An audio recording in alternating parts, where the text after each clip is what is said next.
So there's this unique opportunity for Germany to restart practically all their nuclear reactors by 2032, save for a handful that are really far gone in terms of their decommissioning process. So what is going on in Germany? Many of you know, but I'm going to reiterate. Thanks to Schröder's pact with the Greens, they basically said we are going to close down our nuclear power plants. They did so in the early 2000s. Then around 2011, Angela Merkel, she wanted to turn things around and say, okay, listen, we're not going to tear down these nuclear power plants. But obviously, as everybody knows, Fukushima happened, and Germany was the country to freak out about it, which basically meant that they said, okay, we're going to double down on this nuclear exit, and we're going to do it, and nobody is going to stop us. Now, what has happened since is basically history. There was a lot of pushback from NGOs, from grassroots movement. People kept saying, listen, we shouldn't stop using nuclear power in Germany. I even went to Germany, a handful of times. I saw Philipsburg on the last day that it was operational. I saw Gronde on the last day it was operational. But in any case, the Germans elected yet another government that included the Green Party, and especially since the person who was responsible for the energy sector was Robert Habeck, that was the final nail in the coffin. But even though people believe that nuclear is dead and buried, it still can be revived. And this is where my friends at the Radiant Energy Group come in. So Radiant Energy Group, for those who don't know, is an NGO run by Mark Nelson. Mark Nelson is somebody who is very well known in the nuclear advocacy circles. He's a friend of mine, and they just presented this or published this this article here, and it says restarting Germany's reactors, feasibility and schedule. Germany is decommissioning its closed nuclear power plants, but opportunities for restarting remain. New energy demand and news of 3 Mile Island's revival have improved the outlook for closed plants. No significant technical barriers prevent Germany's nuclear restart, but swift action is needed. And this is the key takeaway. Let's just acknowledge it for what it is. Even if you do some destructive decommissioning, this does not mean that you cannot restart a nuclear reactor. I believe that the main requisite is that you don't acid etch the primary loop. You have to leave the primary loop as intact as possible. But all the stuff that is connected to the primary loop, even if you take that down, there's still possibilities for rebuilding, because that's in essence what it will become, a rebuilding job. And that's what we're aiming for here. So the executive summary, I'm going to read it because it's very interesting, and I think that everybody should hear what this has to what this means. Germany shut down its last reactor on April 15th, 2023, and is making significant progress in decommissioning 31 reactors after years of producing enough electricity for its own needs and exporting the surplus.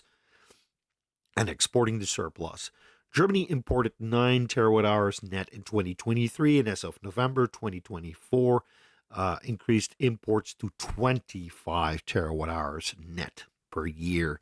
The German economy is expected to shrink by 0.2% in 2024, following a 0.3% decline in 2023.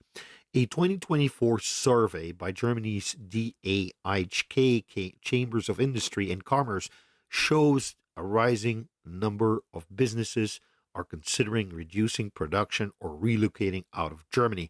Now, I've made several videos about this. Just simply consider the steel industry, simply consider the automotive industry, everything that is attached to those industries, but also look at Deutsche Bahn, the trains. At this moment, there are 100,000 jobs at play in Germany.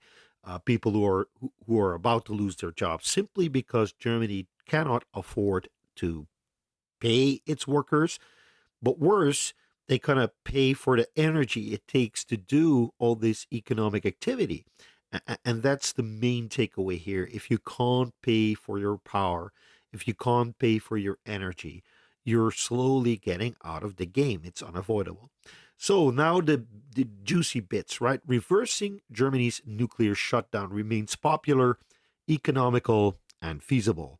No major technical barriers prevent Germany's recent closed reactors from coming back online. New energy demand and 3 Mile Island's plant restart have created new opportunities for recommissioning retired nuclear plants, making even those undergoing extensive decommissioning economically viable for restart. Legal hurdles exist but can be addressed. Two-thirds of Germans support the continued use of nuclear energy. Radiant Energy Group's Public Attitudes Towards Clean Energy report found that 67% of Germans support nuclear's use for electricity generation in the country. 42% of respondents supporting building new plants, while only 23% support phasing out and banning nuclear energy altogether. Now, most people who are smart, most people who can think, they see that closing nuclear power plants is not, it basically is a dumb idea. It is an idea that does not warrant any further discussion, actually, because, you try to build a renewable grid, you put in €750 billion into it, and you're still burning as much gas and coal, as you don't as you really don't want to, because many people say, oh, we're burning less coal than ever before. Yes, well, but you're still burning coal, and it's not insignificant, and it's not an insignificant amount. People try to trivialize it as if we're on a terminal decline. The coal is on a terminal decline. We're never going to use more coal ever again. Listen, people, at this moment, what you're seeing in front of you is a valley of death, where either the German economy is going to teeter out, it's going to, I wouldn't say die, but it is going to contract significantly, and those losses will not be gotten back within a time frame of 10 years. You really need a national program in order to turn things around. Hopefully, you will get the steel industry back. Hopefully, you will get your aluminium production back. Hopefully, you will get your fertilizer production back. Hopefully, the chemistry industry that is in there will come back. Who knows? But it's a near certainty that you're going to lose a lot of that industry in the near term, simply because you closed your nuclear power reactors and you thought that you could replace them with renewables, which you cannot. It is obvious. You're burning gas, you're burning coal, and yes, renewable is producing more and more and more electricity each year because you're adding more and more and more wind turbines and solar panels. But the saturation point has already been reached.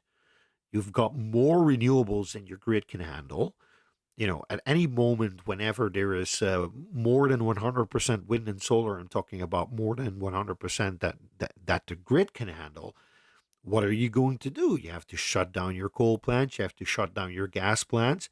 At a certain point, these coal and gas plants, they run for so little time that they basically say, we can't stay in business any longer, right? We're not at that moment yet, because those plants have been protected, and rightfully so, because if they wouldn't have been protected, then things would have been much, much, much worse in Germany.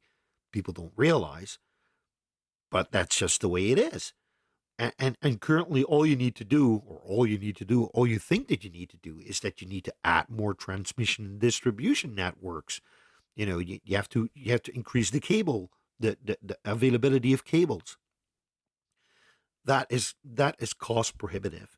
Plus, what you're now intending to do is to basically export all your junk energy over the border towards the Netherlands, towards Belgium, towards France, and then whenever renewables go AWOL, you expect France and the Netherlands and Poland and all the other countries to bail you out. with stable electricity, much of which comes from nuclear energy. So this is a real thing. I think that the people who are smart, they really know that they need nuclear. Then we get electricity production from retired German reactors could have a market value of 100 billion euros over 20 years. With the growth of AI and high performing computing, hyperscalers need large amounts of constant energy to power massive data centers for cloud computing, storage, and processing. Recently, Microsoft signed a deal to pay between 110 and 115 US dollars per megawatt hour for clean nuclear energy from Constellation Energy by restarting 3 Mile Island 1. If German reactors were restarted and granted the same 20-year lifetime extension as 3 Mile Island at 100 euros per megawatt hour, they could generate over 100 billion euros in taxable profit from rapidly growing industries eager to meet their energy demands swiftly. By 2028, and this is the interesting bit, 3 reactors could be restarted, adding 4 gigawatts of capacity. If decommissioning stops now and rehiring begins, Brockdorf could resume operation as early as the end of 2025. With swift legislative action and proper planning, Emsland and Gronde can be operational by the end of 2028. 6 additional reactors could all be restarted by the end of 2032. Now, the thing here is, and I completely agree with what Radiant Energy Group is doing here. If you look at it, it's still a construction job. You still need to reconstruct some of the stuff that has been demolished. Um, Perhaps not turbine equipment, perhaps not cooling equipment, but you have to, for instance, rebuild cooling towers or other stuff that has been torn down for whatever reason. You need to rebuild it, and rebuilding this stuff and getting all this equipment that you need costs money. So they have basically outlined a path as to how this can be done in this text. Other benefits of restarting German nuclear plants: with nuclear plants back in operation, electricity related CO2 emissions would decrease in Germany and neighboring countries. Approximately 5,000 high-paying jobs would be preserved in the rural communities hosting the nuclear power plants. Additionally, Germany's once cutting edge nuclear technology industry could be revitalized as more countries begin or expand their nuclear programs. And I think that even Germany should do a nuclear program. I recently outlined in a video how that Germany could do 100 gigawatts of new nuclear power by just repurposing old sites, not just nuclear sites, but also gas plants and coal fired power plants. Basically, demolish the fossil fuel plant and build a nuclear power plant at that same site. So first, we're going to go down. As you can see over here, you can basically see what has happened in Germany. Um, you can see the reduction in, or what you can see over here is basically the imports versus exports balance. And since Fukushima Daiichi happened, Germany has become a steady importer of electricity. So first they were an exporter of electricity as their nuclear fleet kept operational, but as their nuclear fleet uh, diminished, what you see is that their exports also diminished. But by the same token, what we can also say is that while their reliance on renewables increased more, you see that their reliance on their neighbors also became more. This is also pretty interesting. On balance, America has been growing clean electricity generation, while Germany has been shrinking it. Quite simple. The United States has been adding all clean energy sources.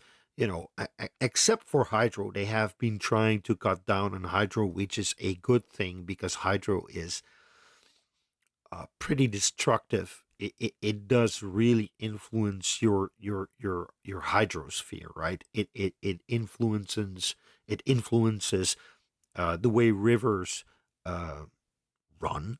It does a lot to the biosphere in the river, and that's just bad. So you can also see that yes, nuclear power reactors have also been shutting down. But if we take the balance, then we see that the United States has been uh, has basically not been hurting its own clean energy infrastructure as much as Germany has. And that's because it did not have a concerted anti nuclear policy. Yes, it closed a couple of nuclear power plants, but we're only talking about a couple. They had over 100 gigawatts of nuclear power, and they still have roughly 100 gigawatts of nuclear power.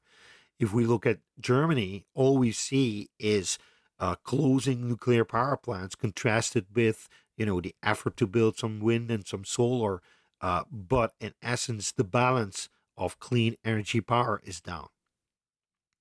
Then, countries that have shut down nuclear reactors for political reasons, nuclear is seen as lowering energy prices by more people compared to large scale solar farms or onshore winds. And look at the countries that are here.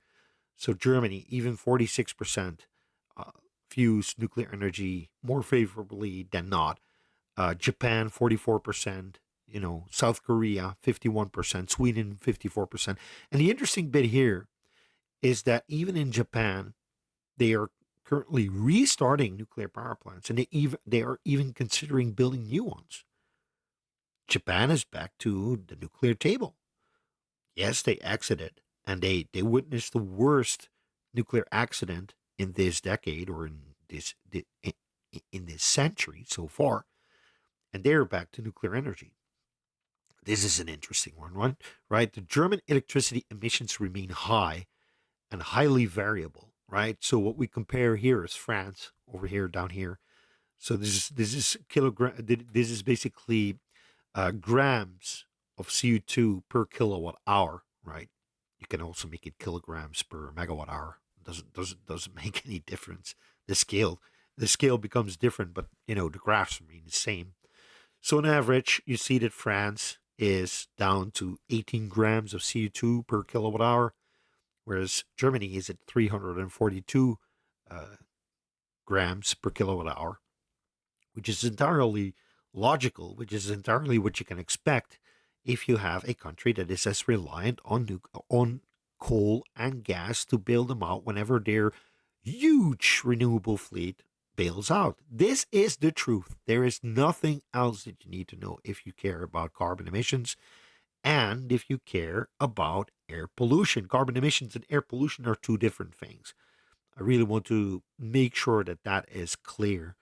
Air pollution is, particulate matter, less than 2.5, what is it, micrograms, picograms, the really small stuff.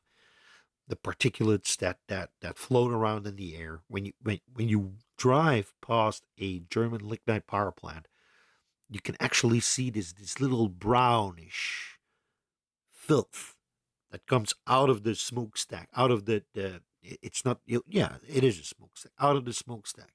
I've made a time lapse once where you can see those wide billowing clouds coming out, the water vapor. And then in the, very faint, you can see this brown shit coming out. Brown stuff, nasty stuff that we all have to breathe in. I'm developing asthma at this moment. And the reason why I'm developing asthma maybe has something to do with the burning of lignite. I live 30 minutes downwind from these things. It's also wood smoke. People in my neighborhood love to burn wood smoke, but it's also possible that it's because of the highway. I live at a very busy highway section, but it's also possible that it's because of the industry that is right next to my town. Who knows? But asthma is a real thing. Air pollution is a real thing. And if you burn gas and if you burn coal, you have more air pollution than if you have a nuclear power plant. And no amount of scaremongering can change that reality. It's that simple. A nuclear power plant is a clean air power plant. Now, what the Radiant Energy Group has done is they classified these nuclear power plants. They made a restart class 1. The power plant has been shut down, but significant decommissioning work has not taken place. Restart class 2. Significant decommissioning work has begun, and parts of the turbine island and nuclear steam supply system have been dismantled. And restart class 3. Most major components of the nuclear steam supply turbine and generator have either been removed or are beyond repair. Restarting the plant would necessitate the installation of an entirely new nuclear steam supply system, or at least various new major nuclear steam supply system components. The integrity of the containment building remains intact or is within feasible repair. And then we have restart class 4, at which point uh, you are really, really, really rebuilding the entire plant. So here's the geographical overview. Now I'm going to go down because I want to show you my own map. So here we have the restart class 1. The cost to restart is going to be less than 1 billion per unit. 1 to 3 years to restart these things, and the reactors. 2 units are ready to be restarted. This is class 1, 2 units. Class 2 is going to cost around 3 billion per unit. It's going to take 4 to 8 years, and there's 7 units totaling a 9.5 gigawatts. And then class 3, which is harder, 5.8 gigawatts, 5 units, Biblis A and B, Grafenrheinfeld, Neckar-Westheim 1, and Unterweser. Here they have a nice diagram, which I'm going to leave the link to this document in the description below. But in any case, this is the best and most authoritative work on how to restart Germany's nuclear infrastructure. So let's take a look at the 2 most promising candidates, the class 1 reactors. So over here we have Emsland. Emsland is nearest to the Dutch border. This is a huge unit, 1400 megawatts roughly. I've seen this in operation months before it went down. So these have a pretty straightforward layout. You have your containment building. The nuclear reactor sits roughly in the middle. Over here, you have your reactor building, all the services that are needed to keep the reactor operational. To do the maintenance on the reactor, all the steam equipment, you name it. This is also interesting over here. You can see this is this gantry crane system. This is basically a lift. There is a hole in the containment over here where you have a pressurized doors with a pressure lock. So if you need to bring in new fuel or equipment, what you do is you load it onto this crane. The crane goes up, one of the doors opens, you push the stuff that you need to get into the containment building. You put that into the pressure lock, close the door, you depressurize because the pressure is slightly lower inside the containment dome than it is on the outside. And then you can move your stuff around inside the containment dome. There's also a huge gantry crane inside this containment dome, which is necessary to move all the stuff around, obviously. And then over here, you have your generator building. Over here, there are the turbines and the generator. Now you can see there's already some decommissioning work starting up. What you see happening when they do that is they start building these tents and these enclosures because they need to park stuff that they are going to use to decommission the plant. So the other plant that they can restart quite quickly. Jesus, this scrolling wheel is going not as fast as it would like. Is over here Brockdorf. I saw this in operation as well. As you can see, it's roughly the same design. You have your gantry crane over here. This is your nuclear containment building. Then over here you have your basically it's part of the nuclear island where all the stuff is that you need in order to make sure that you can actually operate this thing. And then over here you have your generator building, slightly different design. Also, I wonder what these red pipes are. Maybe that that's exhaust. Let's see, because you can see over here, this is the exhaust. This is where cooling water is discharged into the Elbe River. And there also has to be an intake somewhere, I believe. But perhaps it's over here somewhere. So usually, what you see is that the condensers are below the turbines. So uh, why these red pipes are coming out, what this building is, I don't know. Looks like another crane that can move stuff around. Probably this is something. This has something to do with maybe spent nuclear fuel or something like that. I don't know. In any case, here's your switch yard. But this is one of the two reactors that can be restarted quite easily. And then we have all those purple ones. Those are where there used to be nuclear power stations back in the day, or where there are nuclear power stations. So let's see. We have Brockdorf and Emsland, Krümmel, Grande, Isar, Gundremmingen, Neckar-Westheim, Philipsburg. All right. So let's go to Grande, right? Let's see. There's Hamelen, so that's Brockdorf. Grande, I mean, Grande is in the most beautiful place you can imaginable. So this is like you can see the dark bits, the dark forested bits. Those are hills, and in between these hills you have this area with where the Weser river is flowing, and it's basically one giant agricultural land. It's nice and flat. It is well tilled earth. As you can see, it's mainly a rural area. So over here we have Gronde, again similar design as Brockdorf and Emsland. Uh, containment building, generator building, and then there's loads of ancillary buildings. Over here, they used to have two cooling towers. Don't ask me why. This thing is also 1,400 megawatts. But as you can see, decommissioning work has started. They're putting up tents and putting up stuff. Over here, they're building the building that where the people who are planning all this destruction are going to work. I once had um, breakfast over here. While the decommissioning work was going on, I was having a trip to Denmark, and I wanted to show my kids what nuclear destruction would look like, and so I took a walk around with my kids, telling them what everything was, and why it matters, why we have to talk about this stuff. Also interesting. There's unfortunately you can't really see it at in this thing over here, but there is an electricity cable, one electricity cable coming in from here. So you have two separate networks, right? So as you can see, this is network number one, and then this over here is network number two.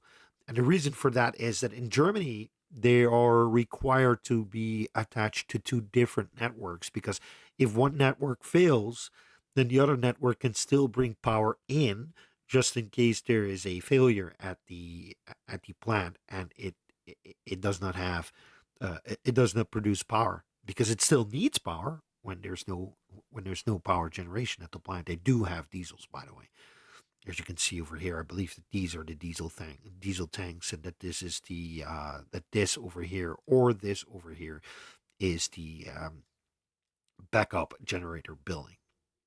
So this is Grande. Let's zoom out again. Unfortunately, this doesn't zoom as fast. Over here we have Isar, right? Isar again, same make, containment building, generator building, nuclear island, switchyard. This here over here used to be. This was the first unit that they had. This was a boiling water reactor. Unfortunately, it has been decommissioned a long time ago, so it can't do anything anymore. Let's see, Dillingen over here. So this is Gundremmingen, one of the most beautiful nuclear power plants in Germany. I made a time lapse of this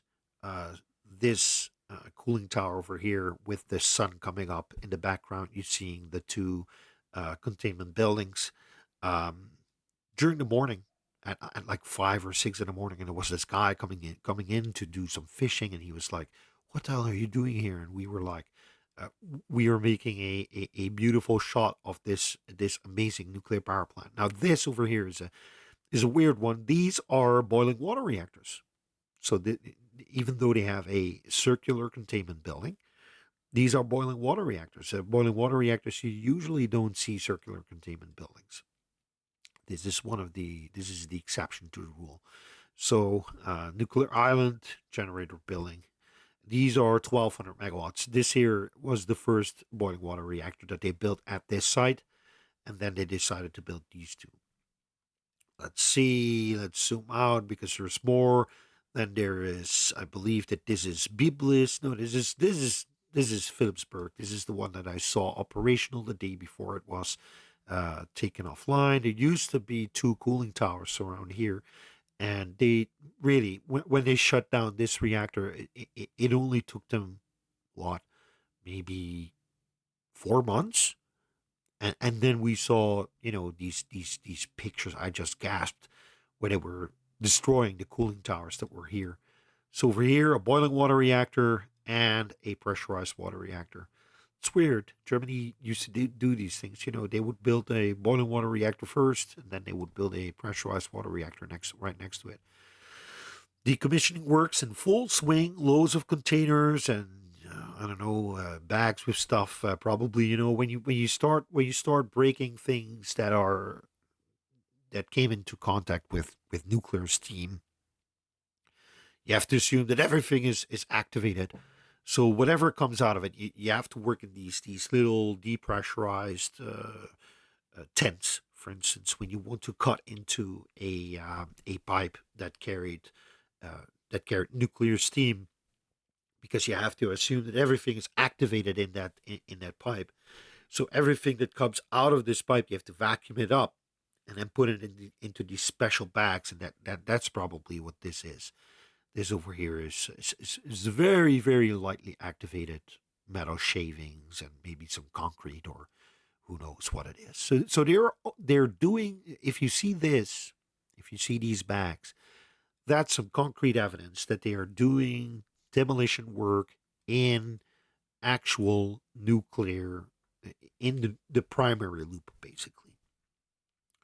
So this is a crying shame. Let's see, Isar. I had Isar. I had Gundramingen, Neckar Westheim. Oh right, that's the one I blew past. So Philipsburg. Let's take a look at Neckar Westheim. Neckar Westheim is over here. It's not that far from.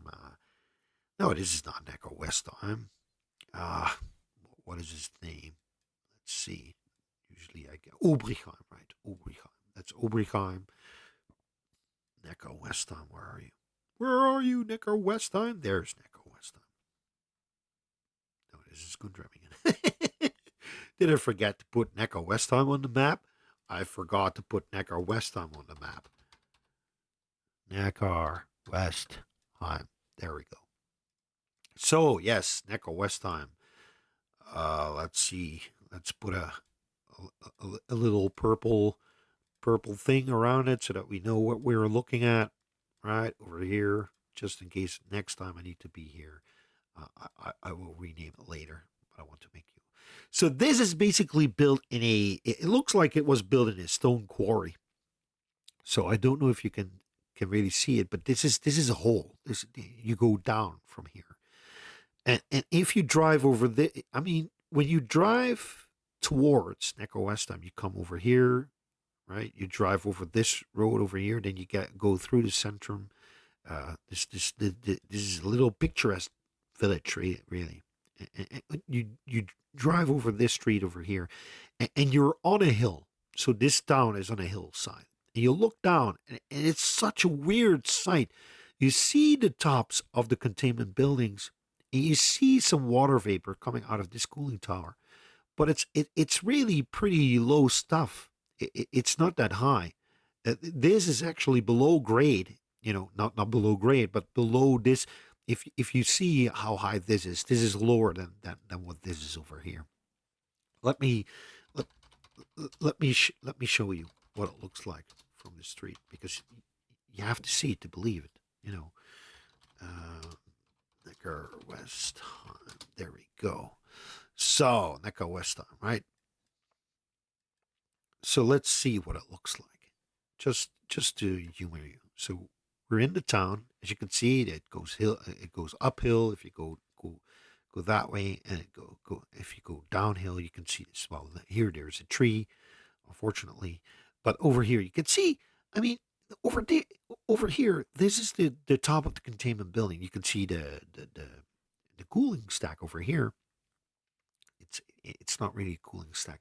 It's for ventilation. But it's just it's built inside what looks like a stone quarry, right? So you could drive past this nuclear power plant and don't see it. I mean, it's right next to these trees over here. You have to drive, and you have to drive, and you have to drive, and you have to drive, and then you come here. You see, even here, you could see that this sphere, because I believe that these containment buildings are actual spheres, it's still halfway below the ground. And I made a beauty shot from of this plant from around here-ish. Let's see if you can see it. So I was in the fields and I made a beauty shot. So over here you have one of the two containment domes. Over here you have the second one, the containment buildings, and then here you have this really weird cooling tower. It's not a parabola, one of those conical shapes that you need in order to get the natural convection going. So this is like a tenth of that, but it still has that basic shape because it does want to add some convection. But I believe that there's also active cooling fans in there. So this is the most amazing nuclear power plant I ever saw, integrated into a stone quarry, like tucked away into the countryside, and it's not like you can see it because you can drive around it. If you're 5 miles out, you would never know it was there. It's simply that's sunken into the ground. Would you be able to take these steam generators and then put them back into this nuclear containment building and then hook them up again? I don't know. Maybe there's some degradation inside of these steam generators, but who knows? Who knows? And then let's see, we had Gundremmingen, Neckar Westheim, Philipsburg, Gronde. We've looked at Emsland, and we've looked at Brockdorf. So those are basically the best ones that you could potentially restart. Then we have Grafenrheinfeld. They just destroyed the cooling towers at Grafenrheinfeld just a couple of months ago. And Biblis A and B and Unterweser over there. Oh yeah, Krummel. Krummel, that's an interesting one. I didn't realize that you could restart Krummel.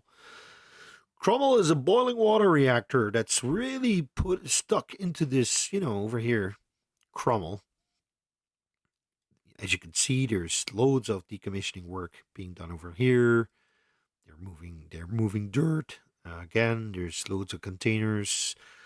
Boiling water reactor. Yeah, pretty interesting. I didn't realize that Krummel might be restartable at this point. Interesting reactor. Again, across the Elbe. The Elbe River and the Weser River, those are the two rivers that have the most nuclear power plants in Germany. So the Elbe River over here, Krummel, then you got Stade, then you get Brockdorf, and then you get Brunsbüttel.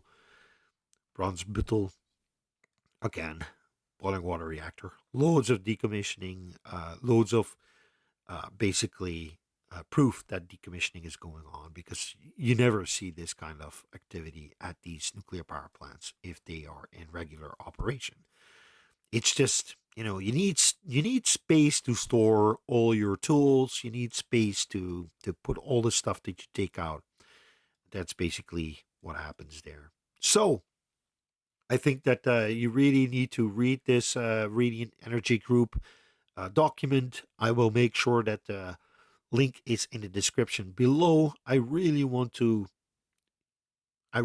tell my German friends to stay strong and to keep going, keep going forward, because these nuclear power plants can be saved, but it does take a new government. It does take a new mindset. in order to get these things built. And that's why I hope that Friedrich Merz, who is probably going to be your next chancellor if he gets elected, that he gets these signals that we are sending out with these videos, with these articles, with the grassroots advocacy, that these reactors can be restarted and that they will restart their reactors. With that, you've made it to the end of this video. Please, if you learned anything, make sure that you subscribe, that you press the bell icon in order to make sure that you know whenever I upload a new video. I try to do so daily. If you learned anything, please leave a like. If you want to contribute to the discussion, leave a comment down below. And if you want to support the channel, please become either a member or go to Patreon, where you can become a paying member, which helps me make more of these videos, keep the lights on in my house. Thank you all for watching, and may the strong force be with you. Bye-bye.